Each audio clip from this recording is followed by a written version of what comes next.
Howdy gamers. Let's talk about the runes for Ezreal AD carry. I think people are kind of just way off on like the pretty simple mark that is there, like what needs to be accomplished with Ezreal runes. So starting off with the keystone, it's going to be press the attack. Hitting an enemy champion with 3 consecutive basic attacks makes them vulnerable and also deals bonus damage that's based on your level. And then whenever they're vulnerable, they also take increased damage from all sources. And then the percentage increase is also based on your level. So this gives Ezreal not only a trading tool in the laning phase, but it like simply gives you access to damage that you otherwise wouldn't have, especially with the percentage increase. It's not so much dealing the flat damage, that's already good enough for Ezreal, but since you give a percentage increase for him, if you've simply Q auto Q'd or Q auto autoed someone, and then you could dump the rest of your combo, which would be WEQ, WE, ult, etc., just every other ability that you have, all of that's going to be dealing more damage. With Ezreal too, he's a champion that builds up his passive and then goes in. So if the target literally just takes more damage whenever you're going in, it makes things just better. And again, it just you have access to this damage that you otherwise wouldn't have. The other keystones that I've seen that are kind of popular are Conqueror, where basic attacks and spells build up stacks. The stacks give you bonus attack damage, and then you heal for 15% of the damage you deal. Having extra attack damage isn't bad, and then healing for 15% of the damage you deal isn't bad. But it's kind of anti-synergistic with how Ezreal wants to function anyways. He wants to hit hard whenever he's actually hitting an enemy champion. Not so much have to build up stacks and then do it all there, because he can gain advantage through neutral defensive and offensive fights. But with Conqueror, you kind of all in his like offense aspect, and then the reward for doing so isn't as high. Having the extra AD is good, but it's not game changing, and also you might just be dealing less damage with it than you otherwise would with press the attack. In the laning phase too, if you're battling against an enemy AD carry with press the attack, fleet of footwork, or lethal tempo, they're gonna have an advantage over you in trades at like every single stage of the laning phase, which Ezreal can kind of compensate because of how the champion functions, since he's one of the longest range champions in the game. But you don't have to be conceding the laning phase to the enemy to compensate for running a bad keystone in something like Conqueror. With press the attack, you can actually participate in the laning phase and then even be winning it by the damage that you deal. If you have, like, let's say in a situation where the wave's pushing towards the enemy, and then you can move past the wave, you land one Q, and then you could land another Q, and then you could WE auto. That's just more damage than you otherwise would have had. And then in terms of an all-in, it's even more synergistic, because once you're diving onto them, again, you're just dealing more damage based off the exposed percentage. And not only that, but since you're playing in a duo lane, and with Ezreal, the best supports are mage supports, you're going to be amplifying your support's damage as well. And then come team fights, you're amplifying your entire team's damage. And even if it's just on the one target, it's always on the target that you're on. So with the way the AD carry role functions, usually if one enemy's diving onto the AD carry, the AD carry's team is around them as well. So having amplified damage from 4 other champions on your team, like, it's ridiculous that that even exists. And especially with a defensive champion like Ezreal, it just makes things so much more brutal for the enemy. Has a lot of utility, man. Second rune. And okay, once you see the rest of the runes too, I think it shows like how I'd think that it's just really weird and off that people are so far off like a standard AD carry page for Ezreal. Anyway, second rune is going to be Presence of Mind. Takedowns restore 20% of your missing mana, and then permanently increases your maximum mana by 100 up to 500. So every kill and assist, you're going to get 100 mana. So even you can kill lanes very, very early, especially in solo queue. And then getting access to this mana just gives you not only a better laning phase if you're already winning, but even if the game's neutral, no kills till 20, you're still going to be getting value out of this around the time that you're fighting around objectives. Even if you're proccing it for the first time, restoring 20% of your mana in a team fight is going to be pretty impactful. And where it's going to be giving you maximum mana as well, that's inevitably going to be adding to the attack damage that you get from mana immune. So, great rune. Triumph isn't bad, but I think Ezreal makes pretty good use out of Presence of Mind. And since Ezreal is like such a long range champion, and then he's also scaling, he kind of functions pretty supportively early. And even if he's not killing the champions, he's still getting better value out of a kill or assist through Presence of Mind. Kind of similar to Ashe. So yeah. Triumph's not bad, and then Overgrowth or Overheal just isn't that valuable on him since you don't get lifesteal and whatnot. And where you have the longer range too, having the extra shield might not even be valuable. For the third rune, it's going to be Bloodline. Takedowns, or you get 0.6 lifesteal, and then for every legend stack you get another 0.6. This effectively gives you like about a Vamp Scepter of lifesteal, and then you stack this up through about doing anything in the game. With a legend stack, every time you get a kill or assist, epic monster kill, large monster kill, minion kill, etc., you're going to be stacking this up, and then just having lifesteal through this is pretty solid. If you're winning, then it feels even better because let's say you're winning and then you have Monomune Triforce mid game, you're feeling pretty good. And then if the game's even, the extra lifesteal is going to help you deal with take champions if you're building Bork second or something like that. The lifesteal is always going to be useful too. Ezreal's Q heals based off lifesteal and not off spell vamp or maybe ability damage. I'm not sure on that one, but it does heal off the lifesteal. So every time you're landing your Q, which is your primary ability, you're going to be healing more from that. Makes particularly your lane trades more in your favor in combination with pressy attack. And then for the fourth rune, it's going to be coup de grace. You deal 8% more damage to champions who are below 40% health. This helps you just finish off targets, especially with the ult. Not even like having to snipe someone across the map. It's just in a team fight, it's so common for Ezreal to be able to really chunk someone, but then they can back off. But then if you have the ult, then you're just simply dealing more damage. It also helps if you're just autoing them down, because if it goes for blow, then having coup de grace is simply going to give you more damage than not. Ezreal also doesn't make the best use out of cut down or last stand, as most AD carries don't. For the secondary runes, I'm going to recommend Inspiration with Free Boots and Biscuits. I know, pretty wild for an AD carry. This page looking familiar? With Free Boots, you're going to offset the cost of boots, and by doing so, it makes the defensive boots itemization a lot cheaper. So you're going to be able to build into Ninja Tabby, Merc Treads, or if you want the more offensive option in Lucidity boots, then that's also going to be cheaper. But with the defensive boots itemization, it gives you a better spike come mid game. If you have, again, Monomune Trinity and then a Ninja Tabby to the enemy AD carry, you're just significantly stronger than them, as they're probably just one crit item. One crit item, a Zeal item, and then Berserker Greaves. You just have better stats into them than they do into you at that time. And then with Biscuits, pretty similar to Presence of Mind, it's mostly about the mana gain from them.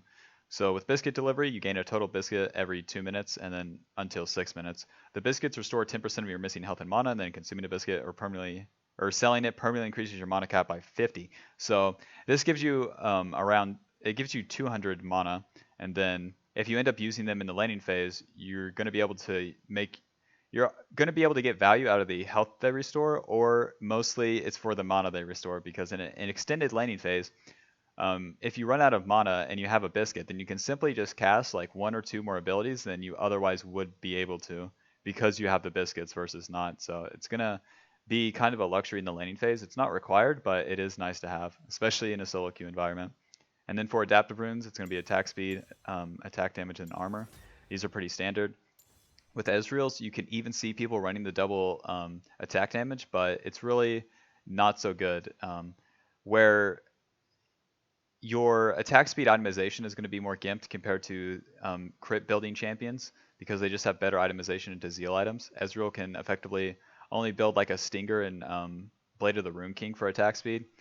And then having the attack speed level 1 is so much more impactful. If you don't have this attack speed, it's so much easier for the enemy to get control over the minion wave, especially in range versus range matchups. So having this is mostly levels 1 to like 9 is about controlling the minion wave, and then having the extra attack speed for whenever you're all laning the champions is just icing on the cake.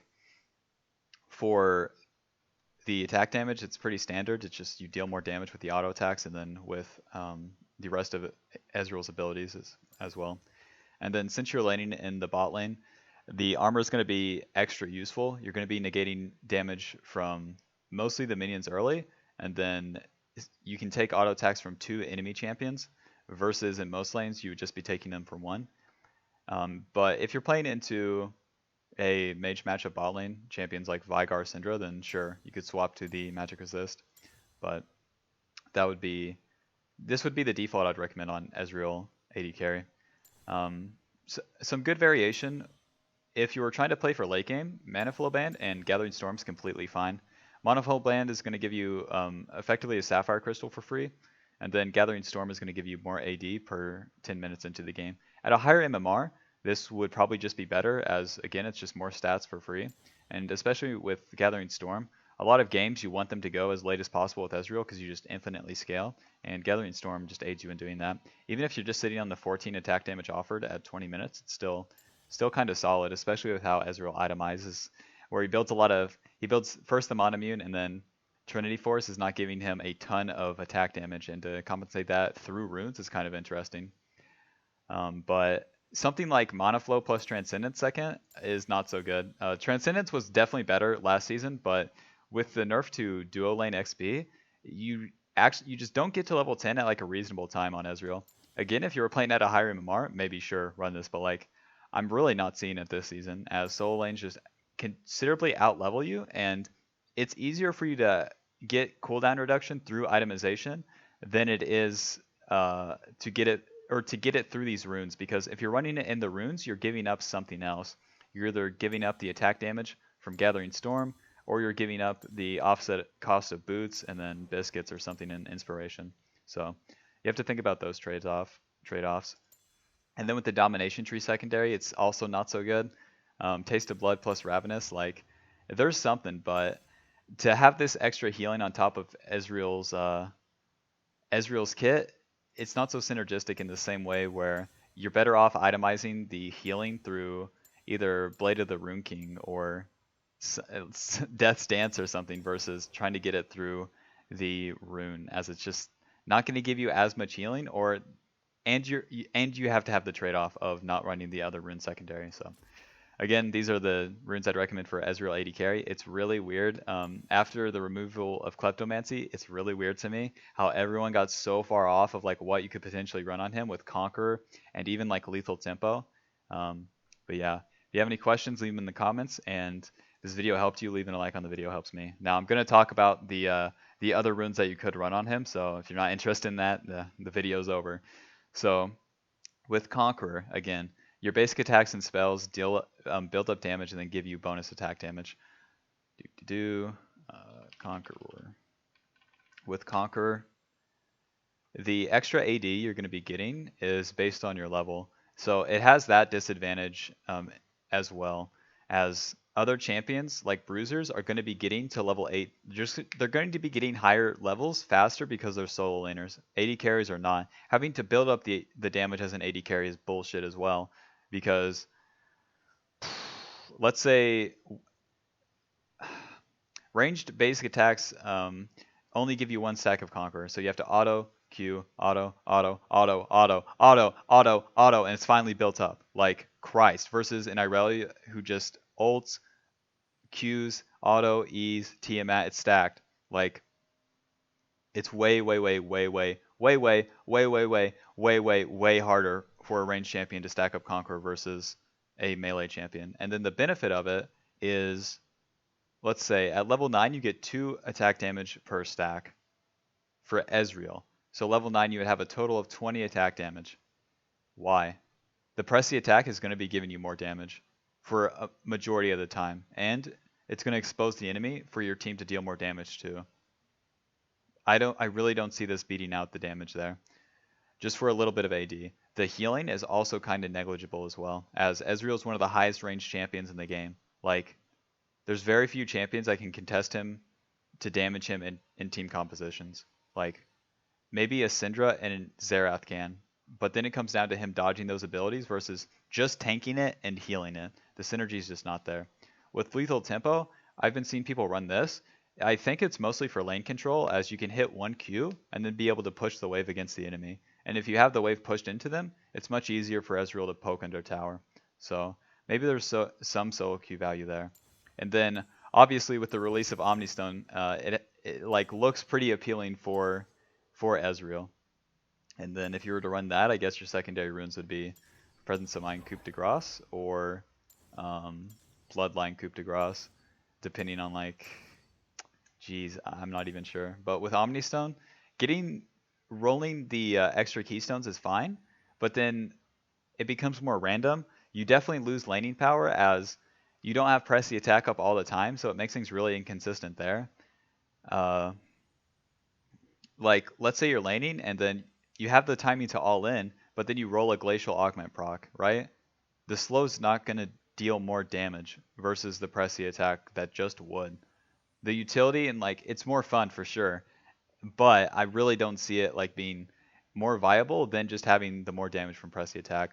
That and similar to Conqueror, ranged users just get less value out of Omnistone as your roll for the next keystone is on a way longer cooldown. It's 5 to 3 seconds based on level for melee champions, and then again, melee champions are going to get more levels faster, so the cooldown on this is going to get reduced faster. And then with ranged champions, it's 9 to 7 seconds, so effectively you have 8 seconds on every keystone throughout the entire game. So in all in, you might not even get 2 keystone rolls. So I'm really, again, I don't see that outweighing press the attack. And that's really about it. One thing I didn't want to mention for the people that were watching would be that you could run conditioning and overgrowth secondary. This is kind of wild. It's kind of out there, but the stats offered by conditioning and then the extra health offered by overgrowth, Ezreal can get away with it. And then this helps you mostly, again, into those champions that can actually damage you from range. So champions like Caitlyn, Ophelia, Syndra, Xerath, etc. Having the extra resistances, it makes it very lame for them. And then also having extra health on top of that still makes it very lame for them. But I don't think you'll see that anytime soon. So again, here's the runes. Hope this video helped. Bye bye. See you later. Ezreal's actually kind of solid. If only people would run a rune that did something on him, man. It's fucking so crazy. How'd they get so far off? Conqueror? Drake?